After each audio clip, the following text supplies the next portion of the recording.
Mani habari za mchana, habari ni asubuhi. Habari asubuhi. Asanteni sana. Karibuni LATRA. Niwaiteni ili tuongee kidogo kwa mambo ambayo yametokea leo. Tarehe 1 mwezi wa 4 mwaka 2026. Na tukio ambalo limetokea leo ni la kupanda kwa bei ya mafuta kwenye pampu zile. Kwa Dar es Salaam ziko mpaka 3800 na shilingi chache zile, lakini ukienda mikoani zimepanda zinakwenda kwenye 4000. Sasa mnafahamu kwamba sisi wote ni watumiaji wa huduma za usafiri ardhini, ikiwepo mabasi ya mijini, daladala maarufu, lakini pia mabasi yaendayo mikoani na nchi jirani.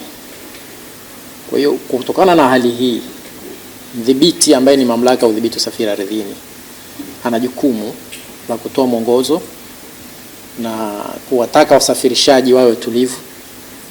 Sisi tumeliona, tunafahamu vita vinavyoendelea kati ya Marekani pamoja na Iran na Israeli, ndio sababu kubwa iliyosababisha bei za mafuta kupaa, na haijawahi kutokea katika historia yetu sisi katika udhibiti wa nauli kupanda bei ya mafuta kwa kiasi hiki kikubwa. Na anayetoa bei hizi za mafuta ni EWURA. Kwa hiyo inakwenda inaathiri utoaji wa huduma za usafiri mijini, mikoani, lakini hata wasafirishaji wa mizigo, magari ya kukodi. Kwa hiyo ili tuweze kuenda pamoja, na kwa sababu kwa namna yote ile nauli zinapopanda anayeumia ni mlaji. LATRA jukumu lake ni kuhakikisha mtoa huduma anaendelea kutoa huduma, inakuwa huduma endelevu, na mtumia huduma anaifikia huduma ile. Kwa hiyo kwa vyovyote vile, jambo kubwa ni kuhakikisha tunachukua hatua za haraka, ikiwezekana ndani ya kipindi kifupi tuitishe kikao cha wadau ili tuyazungumze haya. Kwa hiyo nimewaiteni kutangazia umma wa Tanzania kwamba LATRA kama mdhibiti wa usafiri ardhini imeona kupanda kwa bei ghafla, japo ilitarajiwa, lakini kiwango kilichopanda ni kikubwa kiasi kwamba kuna watu wameanza kupandisha nauli bila kuzingatia taratibu. Tunafahamu kwamba biashara yote, kitu kikibalika ghafla na bei, haina maana siku hiyo unaanza kupata hasara. Kwa hiyo kwa maana hii tunaitisha kikao cha wadau kitakachofanyika siku ya tarehe 8. Leo tarehe 1, ukiongeza 7, siku kama ya leo ni juma ngapi? Leo ni Jumatano. Kwa hiyo Jumatano ijayo tutakuwa na kikao cha wadau Dar es Salaam.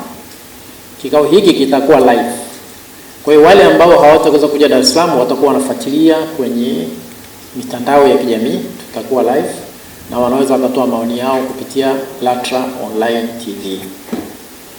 Tunachotakiwa sasa ni nini? Hatuwezi kuitisha kikao sisi kama wadhibiti alafu tukasema tumeitisha kikao cha wadau. Sheria inataka sisi tupange nauli, na baada ya kupanga nauli ambayo inaidhinishwa na bodi ya wakurugenzi, inatangazwa kwenye gazeti la serikali, na nauli hizi zile zitaanza kutumika siku 14 tangu tarehe ya kutangazwa. Kwa hiyo tumeona tukisema tunaitisha kikao kesho, kwanza watu watakuwa wajiandaa kuhudhuria. Tuendelee na utamaduni wetu wa kawaida, tunatoa siku 7 mpaka tarehe 8. Siku ya Jumatano tutakuwa na kikao cha wadau. Kinachopaswa kufanyika ni nini? Kanuni zetu za kupanga nauli, kanuni ya 92 inataka mtoa huduma alete maombi LATRA endapo katika kipindi kisichopungua miaka 3 mrejesho wa mtaji wake, ile tunaita return on investment, ni chini ya 10%.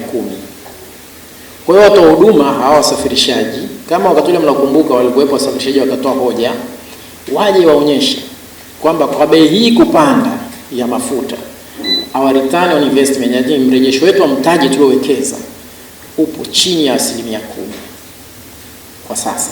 Kwa hiyo wanatakiwa waje wathibitishie umma. Sisi kama regulator tutawapa nafasi ya kufanya wasilisho, alafu tutasikiliza watumiaji na wadau wengine. Mwisho pale ambapo mtu wa huduma ameshindwa kuwasilisha. Kama hivi simwambia leteni, hawajaleta. Kwa hiyo sisi tumetangaza tarehe 8 Jumatano ijayo Dar es Salaam. Ukumbi tutawaambia, lakini kwa sasa naweza kusema ukumbi wetu sisi tuna eneo pale chini pale ghorofa ya pili kuna ukumbi. Lakini tutawasiliana rasmi kwenye matangazo yetu. Tumeona tu kwanza tutoe hizi taarifa za awali kwamba tarehe 8 kuna kuwa na kikao cha wadau kujadiliana, kuleta mapendekezo ya nauli. Kila ambaye anataka kufanya wasilisho alete wasilisho lake LATRA ili tumweke kwenye ratiba. Kama atakuwa hajaleta, LATRA itafanya wasilisho kwa kuzingatia vigezo ambavyo vipo. Na tukishafanya wasilisho sisi kwa vigezo ambavyo tunavyo, nauli tutakayotangaza itakuwa hiyo ndio itumike. Kwa hiyo ni muhimu kila ambaye anaona ana hoja kwamba mapato yake ni chini ya 10% ya mrejesho wa mtaji wake, return on investment, tunamkaribisha sana. Mwisho ni waombe sana wasafirishaji waonee huruma wa Tanzania. Hawa Tanzania vipato vyao hivi vidogo ndio wanawachangia wao kwenye uwekezaji wao. Kwa hiyo kwa namna yoyote ile tusitumie hii kama nafasi ya kuwaumiza.